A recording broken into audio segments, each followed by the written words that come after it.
일본 이시바 시게루 정권의 운명을 좌우할 중의원 총선거 투표가 2시간 뒤면 마감됩니다. 집권 자민당이 과반을 넘길 수 있을지가 초미의 관심인데 내일 새벽에 윤곽이 드러날 것으로 보입니다. 일본 현지 연결하겠습니다. 김세호 특파원.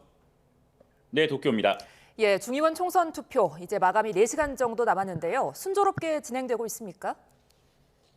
네, 오늘 오전 7시부터 시작된 일본 중의원 총선 투표가 종료까지 이제 2시간이 채 남지 않았습니다. 오후 4시 기준 투표율은 24.32%로 2021년 총선 대비해 2.46%포인트 낮은 수치입니다. 이번 총선에서는 소선거구 289석, 비례대표 176석 등 모두 465석을 놓고 여야가 대결을 펼칩니다. 오후 8시 투표 종료와 함께 각 방송사 출구 조사가 발표됩니다. 선거 결과에 대한 윤곽은 내일 새벽에 드러날 것으로 보입니다. 자민당 총재에 당선된 이시바 총리는 지난 1일 취임 이후 8일 만에 국회 중의원을 해산하고 조기 총선거를 단행하는 승부수를 띄웠습니다. 2차 세계대전 이후 최단 기간 중의원 해산, 조기 총선으로 기록됩니다. 자민당은 지난해 연말 터진 당내 파벌 비자금 스캔들로 지지율은 걷잡을 수 없이 폭락했습니다. 이시바 총리는 새 내각 출범에 따른 기대를 이용해 중의원을 해산하고 총선을 치르는 것이 지금까지 악화한 여론과 비판을 어느 정도 누그러뜨리고 향후 정국에 유리하다고 판단한 것으로 보입니다. 네, 가장 큰 관심은 집권 자민당이 과반을 달성하느냐 이 부분인데 최근 여론조사 결과를 보면 쉽지 않다는 전망이 나오죠.